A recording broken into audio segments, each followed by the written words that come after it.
Wages and prices often play leapfrog.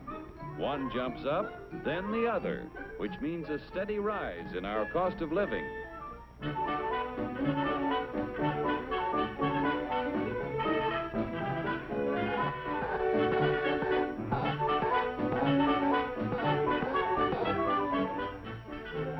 The Dilly Doll Factory is a happy shop. But Joe, our doll painter friend, seems to be a little down in the mouth, which even shows in his work.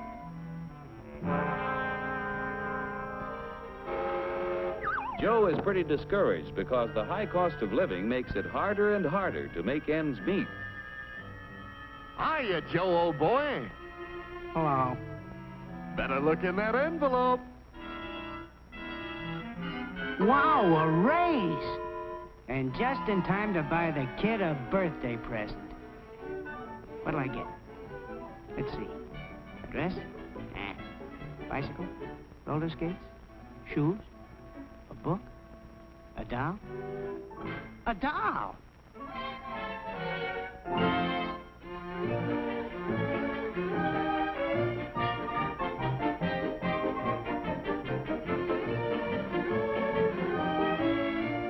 What's the price, miss?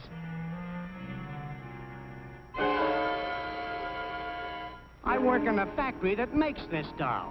$2 is too much. I'm very sorry, sir, but your company charged us more for this shipment, so we had to raise our selling price. We got a wage increase, all right, but it couldn't raise the price that much. It just takes a little wood, rubber, paint, cloth, and a phony wig to make that doll. There's only about 10 cents worth of materials in the whole thing. You pirates, crooks, bandits, you robbers! You're right about the cost of raw materials in that doll, about 10 cents worth. Raw materials in practically everything we buy are worth little until labor transforms them into finished products. For example, how much do you think the raw materials cost in that car? Oh, about $300. You've got a surprise coming. It takes 4.5 tons of coal, 2 3/4 tons of iron ore, 50 pounds of cotton, 14 pounds of cured and finished wool, aluminum, zinc, lead, copper, and countless other raw materials to make an automobile. Without the addition of labor costs, these things are worth about $22. The raw materials require the accumulated labor of thousands of people in countless crafts to transform them into a finished automobile. Miners dig the coal and iron ore. Railroad and maritime workers transport these materials to the steel mill, where workers convert the ore into finished steel. The wages of railroad workers add to the value of steel when it is transported to automobile factories. The cotton that goes into a car accumulates labor cost from the farmer who tills the soil, from workers who sow the seed, and help to raise the cotton. Wages paid to other workers add to the value of the cotton as it is moved from the field to the cotton gin where it is processed. Other workers transport the cotton to the automobile factory. The wool that is used to make a car is worth little while it is still on the sheep. When the labor cost of a sheep shearer is added, the value of the wool is increased by his wages. When all of the parts and materials finally reach the factory for assembly, the labor cost of automobile workers must be added to the price of the car.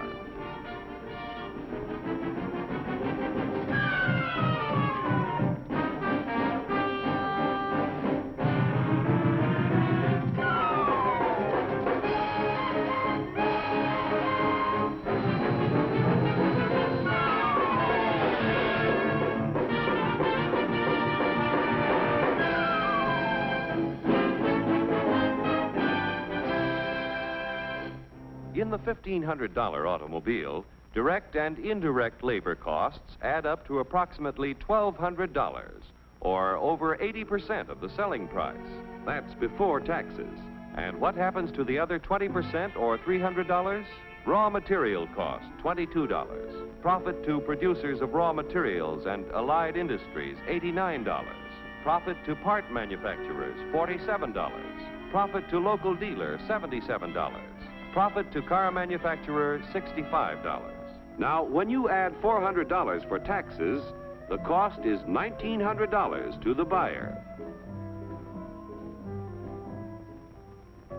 Like the dolls you make, an automobile has a low raw material cost and a high labor cost, and that goes for practically everything we buy. Oh, yeah? Well, what's the labor cost in a buck's worth of steak? We'll start back at the farm where Bully Boy was raised. The selling price of meat has to include the labor cost in producing the feed, in building fences, and constructing housing for our animal friend. It takes a lot of costly care to get Bully Boy ready for the market. Wages have to be paid to railroad workers who provide our friend with care and courtesy on his way to the stockyards. Preparing Bully Boy's anatomy for the butcher shop costs money, too. The family butcher figures in his wages every time he sells a thick, juicy steak. Forgetting taxes for a moment, the labor cost in a dollar's worth of meat adds up like this. Workers raising beef, 24 cents. Transportation workers, 1/2 cent. Packing house workers, 42 cents. Meat delivery drivers, 1/2 cent. Butcher shop workers, 18 cents. The other 15 cents goes in profits to the retailers, the packers, allied industries, and to the farmers and ranchers. Most of the things we buy accumulate direct and indirect labor costs that add up to 85% of the selling price before taxes are added. Generally speaking, a wage raise means a corresponding rise in prices, unless productivity is increased proportionately. What do you want, a guy with 4 arms? 4 arms?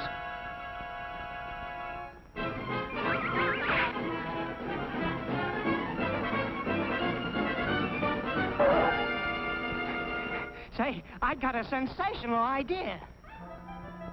To expand productivity, labor and management must work together to develop new ideas and techniques.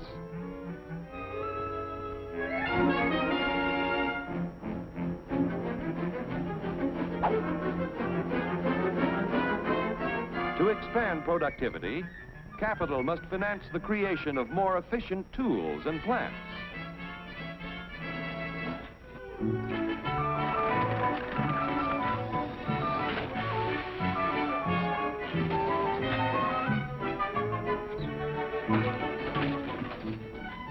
The production of more and better goods at lower costs means that when you get a wage raise, it's a real raise. A raise? A raise!